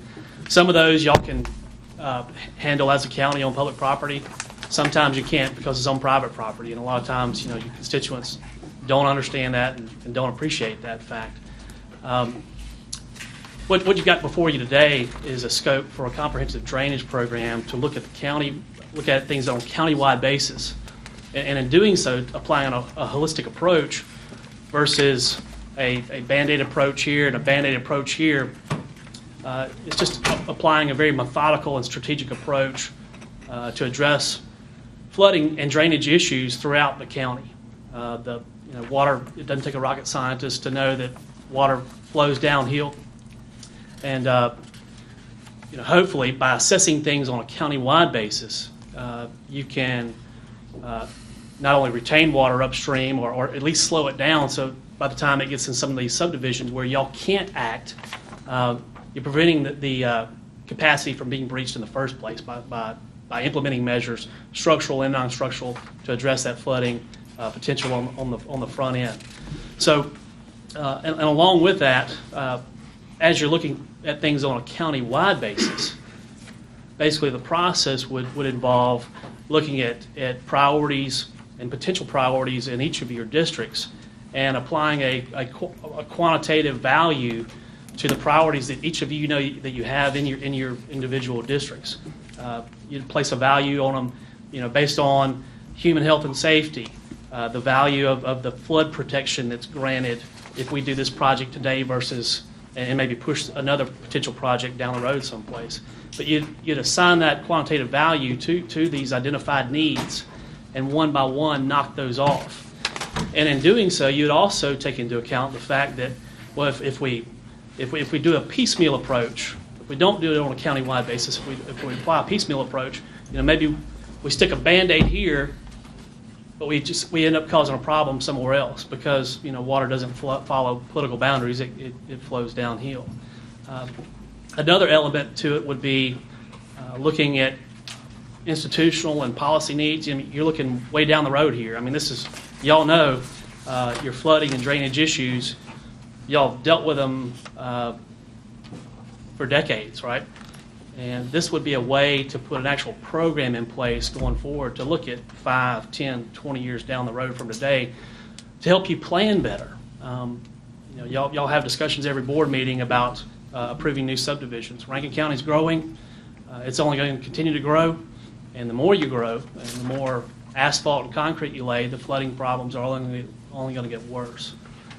So this would be a way for you to look at things on a holistic basis and start just applying a methodical approach to addressing these needs one by one.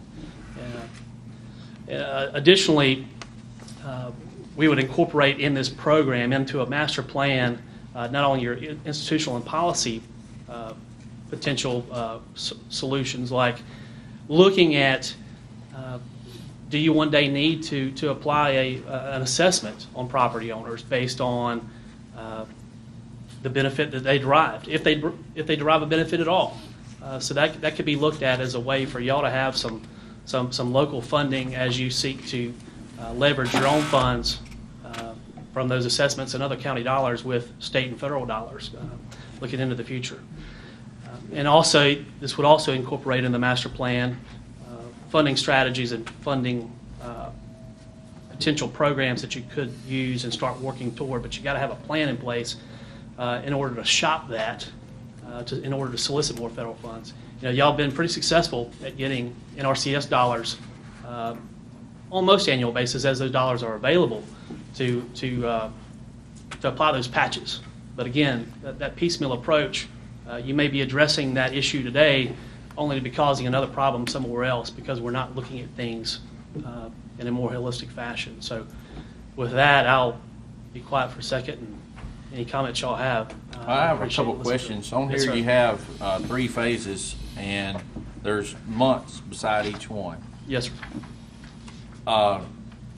What you're proposing is to do all these at once? All 3 phases would be part of the proposal? No, sir, it would go basically as outlined. I mean, it's that preliminary phase in talking with y'all, talking with your county engineer, talking with the constituents in some cases, and beginning to develop a baseline of what needs are out there, and then that would go into phase 2 after that first 3 months. You spend phase 2 taking those priorities and applying a technical look at those and start developing your priority list, and at the same time begin developing. Once you've got an idea of how widespread the issues are, how severe or not severe, you can begin applying some knowledge to what type of budget are we going to be looking at in 5 years or 10 years or 20 years, and how do we begin planning for that? Obviously, you're not going to go out and hit all. If y'all identified 100 priority needs today, you just don't have money to do that. So you've got to apply a methodical approach to do that. You've got to start planning for how you're going to secure funding for that, and you've got to prioritize based on a countywide basis or based on the individual priorities that you want to see addressed in your respective districts. So if we were to go ahead today, we're looking at roughly 2 years to start completion of the project. Well, the master plan would be within 12 months. Oh, okay. Yes, All sir. right. All right. That final phase is the state and federal advocacy support. Okay. You know, once you've got a plan in place, you know, then you've got something you can shop, and you know, you can keep that phase 3 element there, the advocacy support, Yeah. with our DC office, or you can pull that out if you have other ideas for how you want to approach looking at federal funding Well, solutions. you and I have talked about this for several years now, and you know, what is, would you tell everybody what's the difference? Why would we want to use your firm versus another? What sets you apart? Well, I think Wagner is a water and wastewater firm. I mean, that's what we do everything, but we really have a good crop of water engineers, and we're known in our industry as a water resource firm. But the bigger piece to me is that we also account for the politics of things. We have maintained a DC office for more than 30 years because, I mean, obviously that's a critical need for our clients, because, you know, we represent, you know, 95% of our clients are public bodies, and you don't do everything on your own. You know, we want our local clients to have skin in the game so that they can sell a better story at the state level and the federal level. So we spend a lot of time focused on identifying and advocating new policy ideas at the federal level, particularly to help serve our constituents, our clients. So how will this be funded? Your actual projects. No,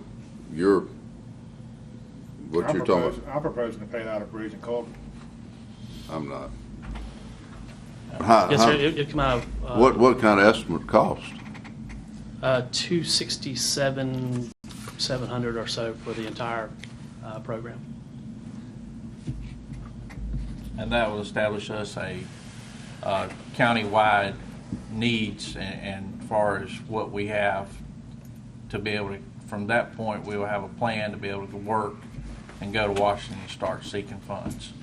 Yes, sir. The phase 1 and 2 would give you your master plan, and then the phase 3 in here. And I've got a budget, y'all. I'm sorry. Yeah.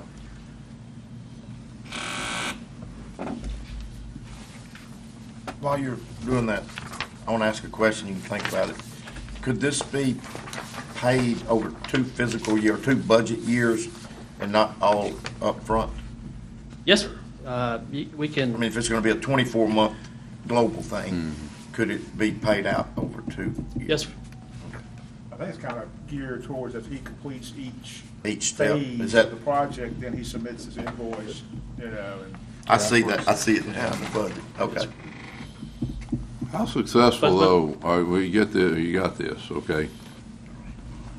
How successful are you? Have you been, or give me some examples of actually securing some funding to move forward? I mean, you have a study, and a lot of things will study. It can change after the study as time goes on. Yes, sir. Yes, sir. One of the biggest and successful programs akin to this that we've done is the DeSoto County Regional Utility Authority, done for DeSoto County. That's a countywide wastewater program. Through that program, it's just over $150 million. It's been going on for about 13 years, and 50% of that 150 some odd million dollars has been local funds, and the other 50% has been all Corps of Engineers funding through the Environmental Infrastructure Program. So that's, and you get into the, you know, it used to be easier, right? Until nine or so years ago when the earmark ban went into effect. Right. Now you have to rely on these more programmatic funding sources like those available through the Corps of Engineers. Right. Well, when you did that drainage study, I mean, how would it compare to ours and what we're looking for? I mean, obviously that's a lot of money. So, I mean, what, in comparison to what we have and what you did for them, or what their problems were, how do we compare there? Well, that was a wastewater study. We recently completed a drainage master plan for Jackson County. Okay. And it was very similar in scope. They have a lot bigger problems because you got the Pascagoula River draining right through there. Lots of wetlands issues down there. So we've just completed their master plan, and it was very equivalent to this. They're going to be looking at the same sources of funding through the Corps of Engineers, but they have the added benefit. There's a new program called Go Mesa, which allows the coastal counties a share of some of the offshore oil and gas revenues that are produced from oil and gas drilling. So they're going to be planning to pull in some of those funds to leverage with their local funds and with Corps of Engineers funding.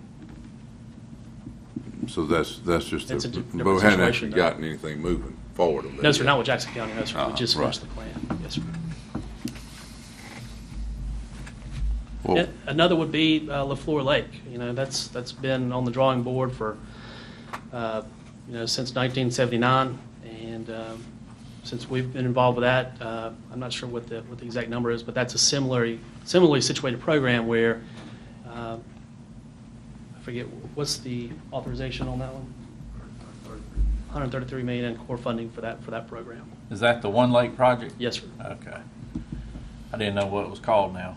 It's LaFleur Lake, huh? LaFleur Lake, One Lake Jackson Flood Control Program project. It's been two lake and a little bit everything else, you know. Well, $267,000 is a lot of money. However, just this week, engineers, Mike, myself met with about 4 neighborhood homeowners at one location, and I'm gonna say there was a half a dozen people there that had water in their house this year. One house probably, but at least 2 of those houses cost them more than this, and that's just 2. And all of us, from Jared, Bob, Daniel, all of us, maybe not Jay, have this year had houses that got water in them that have never had it before. And I mean, we have had more rain, but I think some of it also is the more development that we do.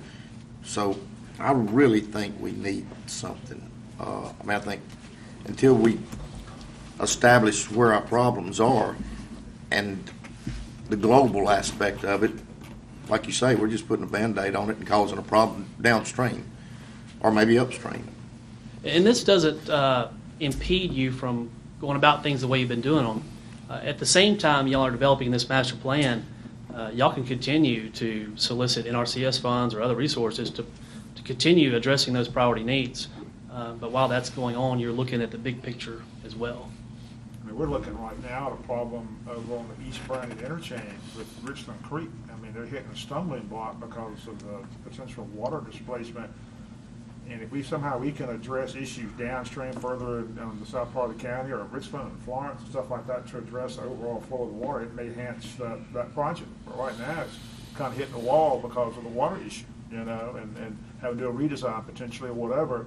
So I agree with Mr. Gaines that it's a needed thing. I mean, granted, it's a lot of money, but you can't execute something unless you got a plan to execute, and I just think we all agree this is the big white elephant in the room for the county right now. And granted, nothing gets done quickly in a government situation, but if we start today, maybe in 3 to 5 years, we've got something that maybe we can, or be shovel ready, so to speak, on something in case the government decides to let loose some money for drainage projects. So I'm curious. I'm curious, and I have to ask this with your presence. Yes, sir. We have an engineer that is also giving us an estimate of what a study, what a drainage, I don't know what you actually call it, would cost. And we've already started there. Why will we reach out to another source? Because they will help us get funds from Washington. We've been real successful in the past. I don't think so. I've just made that as a joke. Oh, right. Okay. All right.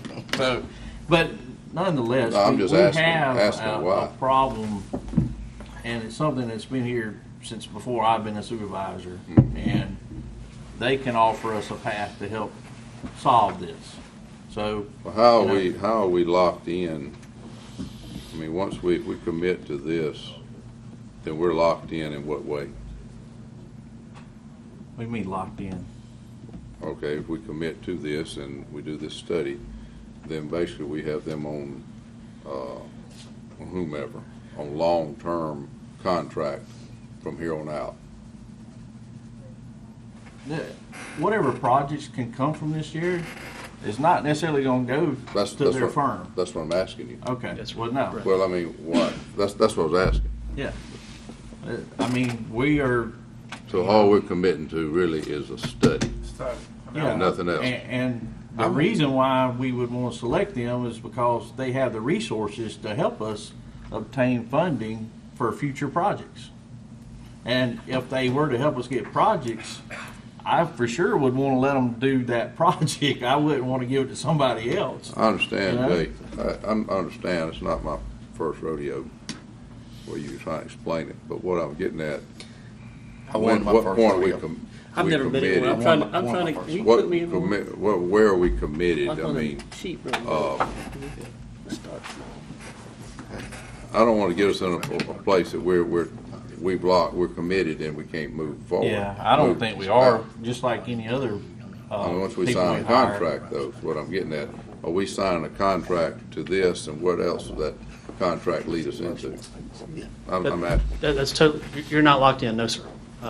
You're getting a master plan, and then whichever projects y'all decide to go forward with, y'all will disperse those however you choose. You're not locked into us in any way. And if you go to Washington and it takes you 3 years, whatever, it doesn't happen fast, to get funding, how are we paying that? I mean, where does that fee come in? Where are we being charged? Right here, it's $32,000 a year for 1 year's of support for our contract. Just to report on it. That's their services, I would imagine, to help assist us. And what else is maybe in the fine print? No, And the sir. reason I say that, we've been through this with our, I guess our lobbyists, and there were some, things that wasn't fine print. It was out in the open, but I'm saying, as far as some expenses and things like that, that was all up front. We understood that, and I'm just trying to find out. I want to see where that is if we move on this way. You got 32,000, but what all does that cover it all? Yes, sir. Yes, sir. That's everything we would do to support y'all's efforts.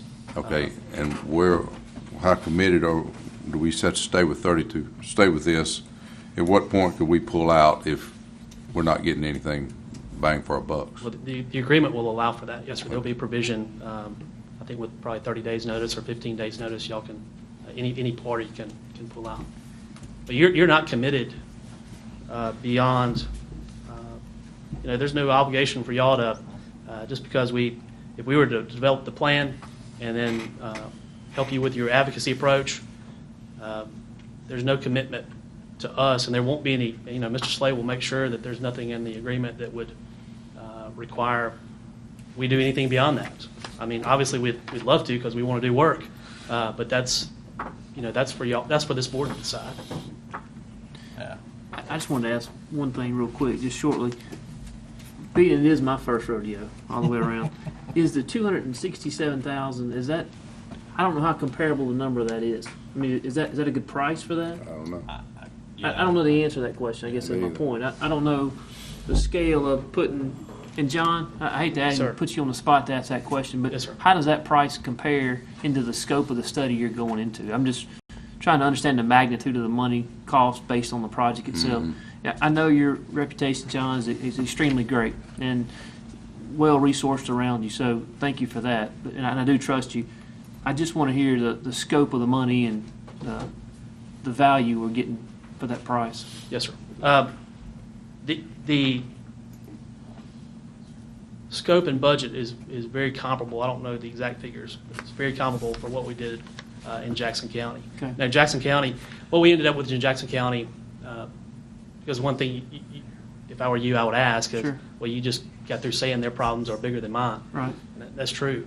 But the problems are so great down there, we had to cut those back to 76 or 78 priorities that the supervisor said this is reasonable for us to take on. Okay. So we conducted that work within that realm of 76 or 78 projects that the supervisors decided to go forward with within the context of that scope. So that may be apples to oranges, but it might be apples to apples. But that's what should be. The same parameters will be set here. Yes, sir. As we could Yes, sir. focus in the study and search as we go. In a very comparable budget, yes, sir. Okay. Because I'm like you, I have no idea whether this is a good price or. Well, it's uncharted waters for sure. You know, this is something new. And Waters is a key word. Looked anywhere else? Yeah. That's what I'm asking. I don't know either. Y'all mind if I ask? Yeah, Craig? John? Sure. Yes, sir. This is really in the nature of curiosity. You mentioned state funding. I'm just curious, what agencies in the past have you guys, state agencies y'all worked with that resulted in funding for a county type or localized subdivision funding mechanism? What state agencies have you seen that be successful with? At the state level, it's all through the bond bill mostly. Bond bill, MDOT, Departments of Archives and History, if you're trying to get a courthouse. But for water and wastewater, it's got to be through the bond bill, yes, sir. Okay. So Nobody's, it's just like, wait. Wouldn't be agency specific, it would be. No, sir. probably No, sir. be Not unless it's funded. block grants, not unless it's block grants through DEQ. Okay, so block grants or bond monies that are funneled in a particular way. Yes, sir. That's where y'all have seen some success. Yes, sir. All right. That's kind of like the unicorn. Yeah, okay, I got it. So the study that is being discussed here, so that it's comparable in my head, it's really like a 30,000-foot view of the entire county. Is that what's being proposed? Sort of it's a way for you guys to analyze and test, so to speak, the capacity of major streams, lakes, that type of the impact of that. Basins, where the water's going, how much water's going, do something over here, what happens over here. So, hydrology study. yes, sir. So you're not getting final design plans for a project. That's right. Exactly. Okay. There's been a lot of discussion on, how we move forward. Would we rather go and try to seek funding for the plan? What's your feelings on that? I don't think at this time there's not a lot of funding available to do this preliminary legwork. It would have to come out of pocket for the county. On the initial side of it, yeah. Yes, sir. John, that can be then used as a part of. But it's part of your match. Match. Yes, sir. Okay. Is there generally matches to go along with funding that we could obtain? Yes, sir. I mean, it's always going to be. You heard what he said about the core of DeSoto County, right? $150 million project, $75 million of that was local funds. Oh, that's half. There is your typical Corps of Engineer match requirement. What about the others? Well, we heard the same thing on the Mill Creek side of that when we walked over and sat down at the table with the Really? Corps over there in Vicksburg. They were talking about the match inside of that number, Craig, and you can probably expand deeper than I can on that. Depends But on which program you're working through. The best number I saw on the table was going to put us on the hook for at least 40% of the project. Gotcha. What about the other resources? Are those? Typically, everything's 75, 25, or 80, 20. Okay. Well, I personally, I think we've kicked this can enough. I'm ready to move forward. Me too. put that in the form of a motion. Unless somebody has more questions for him. Anyone? Jerry? I make a motion to approve bring on Wagner Engineering to do our drainage study. Second. Okay, got a motion by Mr. Bishop, second by Mr. Morrow. Any further discussion? All in favor say aye. Aye. Any opposed? Like sign. All right, motion passes. Thank you, John, Thank you, very John. much. Appreciate it all. Any other? Laura, would you figure out how to pay for this? Any other additional business to be discussed? Mr. Slay, Ms. Laura? We have executive session. Executive session, great. Make a motion to go into executive session. Motion entertained the need for Personnel, personnel. acquisition of real All right, got a estate motion and by litigation. Mr. Morrow and a second by Mr. Bishop. Yes, Okay. Any further discussion? All in favor say aye. Any opposed with a like sign. All right, executive session. Bathroom check. Hey, You gonna go get your jacket now? My poor little sweater. don't forget to ask me what I was going to ask you. You come back. Don't forget to ask me what I was gonna ask you. Yeah.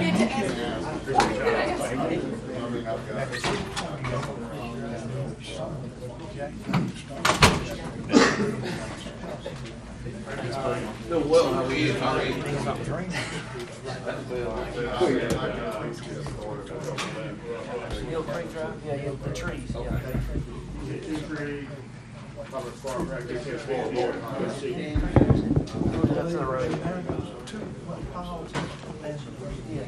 We're gonna need to clear the room, please.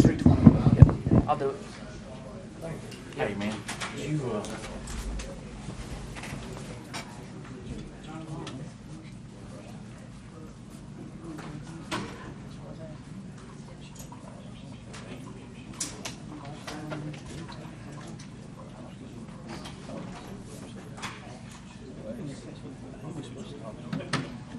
months ago. I mean, I figured that it would have come up. I mean, you and I discussed it, you know? We're still recording, guys.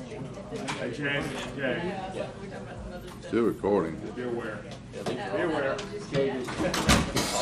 That's all I did. I know we're a step ahead of the game over here. Dude, Yes, sir. you look good today. How you doing?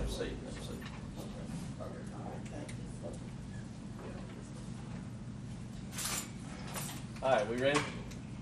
What else do we need? We good? Motion to go into, let me do it now. Motion to go into executive session? Personnel, property acquisition. Personnel, litigation. property acquisition, litigation. We got all that, Craig? Yeah, we've got litigation, acquisition, property, and personnel. All right, motion by Mr. Morrow, Second. Mr. Bishop. Further discussion? All in favor say aye. Aye. Any opposed with a like sign. Executive session, it is. You would think.